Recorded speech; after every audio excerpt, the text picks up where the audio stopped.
Hello everyone, welcome you all in Learn to Teach with Dr. Vinoti Shrivastava. Hope you all are fine and safe and yes, using your time in good things. Student हमने अपने channel learn to teach with doctor Vinod Srivastava में अपनी जो last video complete करी है वो है functions and method of educational psychology, क्योंकि आजकल हम एजुकेशनल साइकोलॉजी की बात कर रहे हैं। ऑल्दो अगर मैं बात करूँ तो बहुत ही जल्दी बीएड फर्स्ट ईयर के एग्जामिनेशन होने वाले हैं, तो उस प्रिपरेशन में कहीं ना कहीं आपकी हेल्प करने वाली है ये सारी वीडियोस। तो इन वीडियोस को शेयर करिए, लाइक करिए और ज़्यादा से ज़्यादा लोगों तक इसको पहुंचाइए। तो आज हम बात करने वाले हैं पियाजेस कॉग्निटिव डेवलपमेंट थ्योरी। तो सबसे पहले हम बात करेंगे what is exactly cognitive development. सबसे पहले कॉग्निटिव डेवलपमेंट थ्योरी जानने के लिए हमें ये जानना जरूरी है कि व्हाट इज कॉग्निटिव डेवलपमेंट, जिसे कि हम संज्ञानात्मक विकास कहते हैं, वो एग्जैक्टली होता क्या है। तो संज्ञानात्मक विकास की अगर हम बात करें तो इसे हम कह सकते हैं वो सारा विकास जो कि कहीं ना कहीं आपकी thinking process, imaginationary process, recalling, problem solving, उसमें आपको योगी बनाता है।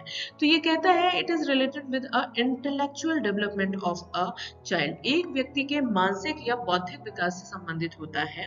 It comprise mental process like sensation हो गया, परसेप्शन हो गया, इमेजिनरी हो गया, रिटेंशन हो गया, thinking, reasoning, recalling and problem solving of a child. एक बच्चा किसी समस्या या किसी भी चीज को कैसे सोचता है, समझता है, कैसे प्रॉब्लम सॉल्व करता है, क्या उसकी इमेजिनेशन में, क्या उसका परसेप्शन है, ये सारी चीजें कहीं ना कहीं कॉग्निटिव डेवलपमेंट के अंतर्गत आती हैं। तो बात करते हैं कॉग्निटिव डेवलपमेंट के बाद what are the facts of cognitive development theory. जब हम पियाजे की कॉग्निटिव डेवलपमेंट थ्योरी की बात हम कर रहे हैं तो there are some facts behind it. Cognitive structure undergoes a change. जो एक व्यक्ति का कॉग्निटिव डेवलपमेंट है या स्ट्रक्चर है, जो संरचना है, वो चेंज होती रहती है। Interaction between individual structure and the structure of his environment, वो किस एनवायरनमेंट में रह रहा है, किन चीजों से वो सीख रहा है, उसका बहुत ज्यादा असर उसके कॉग्निटिव डेवलपमेंट में पड़ता है। Depends on the activity that an individual carries out with his environment. एक पर्यावरण में किन किन प्रक्रियाओं में कौन कौन सी क्रियाएं कर रहा है, क्या क्या उसकी लर्निंग है, उन सब का प्रभाव आपके कॉग्निटिव डेवलपमेंट में देखने को मिलता है। Interaction between individual and his environment, सबसे इंपॉर्टेंट जो चीज है कॉग्निटिव डेवलपमेंट, एक व्यक्ति होगा और वो जिस पर्यावरण में रह रहा है, उन दोनों के बीच जो इंटरेक्शन हो रहा है उसका सीधा असर कहीं ना कहीं हमें उस पर्टिकुलर व्यक्ति के कॉग्निटिव डेवलपमेंट में देखने को मिलेगा। तो बात करते हैं जब एक व्यक्ति या एक छोटे बालक का कॉग्निटिव डेवलपमेंट होता है तो देयर आर सम स्टेप्स, कुछ स्टेप्स होते हैं उसके। तो वो स्टेप्स क्या हैं? सबसे पहला जो बालक होगा वो एडॉप्टेशन करता है, चीजों को ग्रहण करने की कोशिश करता है, ऐसे ही उसे चीजें नहीं आती हैं। इक्विलिब्रेशन की बात होती है आफ्टर एडॉप्शन। फिर उसे कंजर्व करता है, संरक्षित करता है वो कि क्या क्या चीजें हमें रखनी है, क्या चीज हमें छोड़नी है। फिर उसका धीरे धीरे कॉग्निटिव स्ट्रक्चर यानी कि एक प्रकार का संरचना वो डेवलप करना शुरू करता है। After that he started mental operation, चीजों को मेंटली वो समझने की कोशिश करता है, स्कीम्स बनाता है, परियोजनाओं का निर्माण करता है। After schemes he started to formulate schemas, वो स्कीमा जो कि उसके प्रॉब्लम सॉल्विंग में उसके लाइफ लॉन्ग काम आने वाली है। आफ्टर दैट डिसेंटरिंग, विश्लेषणात्मक प्रक्रिया अपनाता है कि एक समय में अगर कोई प्रॉब्लम सॉल्व किया है किसी सिचुएशन या किसी तरीके से, तो उसी तरीकों को अपनाते हुए किसी दूसरी सिचुएशन में अगर वो किसी प्रॉब्लम में फंस गया तो उसी स्कीमा को यूज करते हुए उसे डिसेंट्रलाइज करता है और कहीं ना कहीं उसके कॉग्निशन डेवलपमेंट ही उसकी हेल्प करता है प्रॉब्लम को सॉल्व करने का।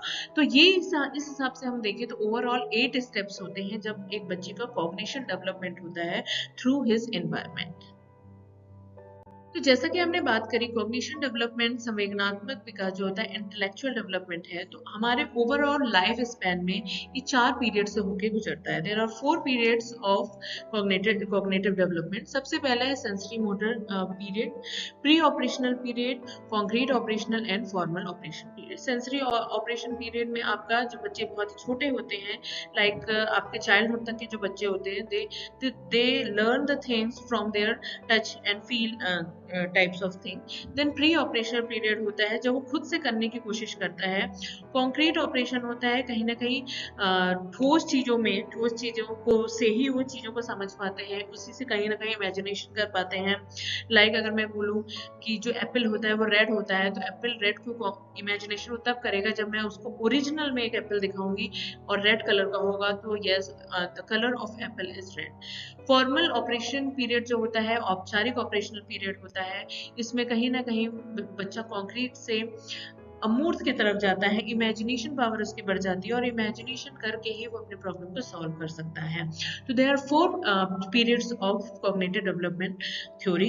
आई होप आपको ये पियाजे की कॉग्निटिव डेवलपमेंट थ्योरी समझ में आई होगी, और अगर आपको ये समझ में आई है तो आप इस वीडियो को ज़्यादा से ज़्यादा लोगों तक शेयर करो, लाइक करो, सब्सक्राइब करो, मेरे चैनल को ज़्यादा से ज़्यादा नीडी पर्सन तक पहुँचाओ। BEd, MEd, even CTET and जितने भी टेट के एग्जाम होते हैं उन सब से रिलेटेड बहुत से कंटेंट इस पे अवेलेबल हैं। मिलते हैं अपनी नेक्स्ट वीडियो में नए कंटेंट के साथ। तब तक आप अपना ख्याल रखो, फैमिली वालों का ख्याल रखो। Take care and bye.